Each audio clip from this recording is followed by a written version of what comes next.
Hello doctors, मैं doctor करमप्रीत Kaur. आज के इस वीडियो में हम सीखेंगे एक और रेमेडी एक केस के थ्रू। ये केस है एक 40 ईयर ओल्ड मेल पेशेंट का। ये मेरे पास आया, इसको प्रॉब्लम थी, हेडेक था और इसको स्लीप कम थी। और हेडेक, इसने बताया कि हेडेक मुझे कुछ दिनों से हो रहा है, लेकिन 3-4 दिन से अब बहुत ही ज़्यादा बढ़ गया है। पेशेंट ने बताया कि मुझे डॉक्टर साहब एंजाइटी बहुत होती है, टेंशन हो जाती है अगर मैंने कहीं जाना होता है, एंटीसिपेटरी एंजाइटी बहुत होती है।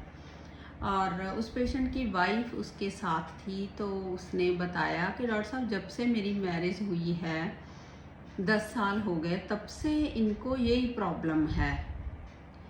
और मैं डे 1 से देखती हूँ कि ये ऐसे ही पैनिक होते हैं, अगर हमने कहीं जाना होता है तो बहुत टेंशन लेते हैं और पहले ही तैयार हो जाएंगे। मतलब इनको होता है कि हम टाइम पे पहुँच जाएं। और उस पेशेंट से मैंने पूछा कि आप बताओ कैसे आपको टेंशन होती है। तो उसने बताया कि डॉक्टर साहब जैसे अब मेरे एग्ज़ाम हो रहे हैं, वो पर्सन गवर्नमेंट जॉब पे है, वो प्रमोशन के लिए और एग्ज़ाम दे रहा है। तो उसने मुझे बताया कि जैसे मैं एग्ज़ाम दे रहा हूँ, मुझे सिलेबस की टेंशन नहीं होती कि क्या एग्ज़ाम आएगा, क्या सिलेबस मैंने किया नहीं। मुझे टेंशन होती है कि कहीं मैं डेट ना भूल जाऊँ, मेरा एग्ज़ाम किस डेट पे है, मैं ये ना भूल जाऊँ, इसलिए मैं बार बार चेक करता रहता हूँ। और उसने साथ में यही बताया कि ये मेरी बेसिक नेचर है, ये मुझे पहले से ही ऐसा है, मैं ऐसे ही टेंशन लेता हूँ। लेकिन अब जो प्रॉब्लम है वो हेडेक है और मेरी स्लीप डिस्टर्ब है, मुझे रिलैक्स होके नींद नहीं आती। तो मैंने उससे पूछा कि अब कोई ऐसा इंसिडेंस, कोई एंजाइटी हुई जब से आपका ये हेडेक और स्लीप डिस्टर्ब हुई है।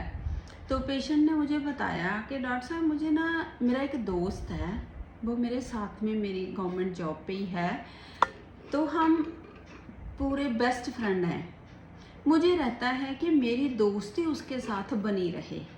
पता नहीं मुझे क्यों इतनी टेंशन होती है ना इस बात की। और हम दोनों मॉर्निंग गवर्नमेंट जॉब पे जाते हैं, कुलीग्स हैं, इकट्ठे काम करते हैं और शाम को हमने डेली मिलना होता है। हम एक दूसरे को फ़ोन करते हैं और मिलते हैं। अगर किसी दिन वो मना कर दे किसी रीज़न से तो मुझे बहुत बुरा फील होता है, और अगर नहीं मिलता मुझे अच्छा नहीं लगता, और मुझे पूरा दिन उसके बारे में थॉट्स चलते रहते हैं। पता नहीं क्यों मुझे रहता है कि हम दोस्त बने रहें, कहीं हमारी दोस्ती खराब ना हो जाए। तो मैंने कहा उसमें तेरे को क्या प्रॉब्लम है डॉक्टर साहब? अगर वो किसी के साथ और ज़्यादा इंटीमेसी दिखाता है, जैसे हम इकट्ठे जॉब पे होते हैं, तो मुझे तब भी बहुत बुरा लगता है।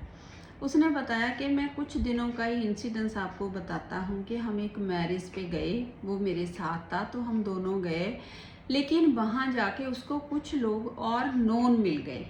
तो हम इकट्ठे बैठे बातें कर रहे थे, तो वो मेरे साथ कम बातें कर रहा था, लेकिन जो उसको मिले तो उनके साथ वो ज़्यादा अच्छी तरह से बातें कर रहा था। तो मुझे बहुत बुरा फील हुआ कि वो उनके साथ इतना क्यों कर रहा है, तो मुझे अच्छा नहीं लगता डॉक्टर साहब। मैंने उसको गुस्से में बोल भी दिया कि मुझे बुरा लगा, लेकिन वो कहने लगा कि ऐसी तो कोई बात नहीं है, वो मिले हैं तो हमें बात तो करनी पड़ेगी, हम तो इकट्ठे रहते हैं, तो ऐसा तो कुछ नहीं है, मेरे मन में तो है नहीं। लेकिन डॉक्टर साहब मुझे बहुत परेशान करती है ये बात। तो मैंने उस पेशेंट को मेडिसिन दी और मुझे बहुत ही अच्छा रिज़ल्ट मिला। मैंने उसको मेडिसिन दी इपीकॉक 30 की डोज दी और 6 साथ में दी, और वो नेक्स्ट वीक आया, वंडरफुल रिज़ल्ट मिला। और पेशेंट भूल ही गया कि दोस्त की भी कोई बात थी कि डॉक्टर साहब मुझे तो, मैंने तो, वो बोल रहा था कि डॉक्टर साहब मैंने अपनी वाइफ से बोला कि मुझे बहुत अच्छा लग रहा है, मैं रिलैक्स हूँ बिल्कुल, मुझे बहुत ही अच्छा फील हो रहा है। तो मैंने उसको इप्पीकॉक दी, मैंने रूब्रिक्स लिया, जेलसी, वैल्यू और एप्रिशिएट एनीथिंग, वैल्यू और appreciate anything desire that other shall not, jealousy, appreciate anything desire other shall not. इसमें ओनली इप्पीकॉक रेमेडी है कि उसको लगता था कि वो दूसरों को, किसी को कुछ वैल्यू ही ना दे, और ये बहुत ही अच्छा मुझे रिज़ल्ट मिला। आप भी अपनी प्रैक्टिस में अप्लाई करिए। जैसे हम यूज़ करते हैं jealousy, children in new born getting all the attentions when, उसमें हायोसैमस और एग्नीशिया, हम छोटे बच्चों में जेलसी के बहुत ही अच्छे रिज़ल्ट लेते हैं इन दोनों रेमेडी से, हायोसैमस और एग्नीशिया से। लेकिन जो अडल्ट की जेलसी है वो इप्पीकॉक में है। तो मुझे बहुत ही अच्छा रिज़ल्ट मिला। आप भी अपनी प्रैक्टिस में अप्लाई करिए, और नेक्स्ट टाइम हम जेलसी पे एक वीडियो बनाएंगे जिसमें हम सभी जो मेन रेमेडीज़ हैं जेलसी की, हायोसाइमस है, लैकेसिस है, और हम देखेंगे कौन सी रेमेडी की कैसी जेलसी है। तो आप भी अपनी प्रैक्टिस में अप्लाई करिए। Okay, thank you.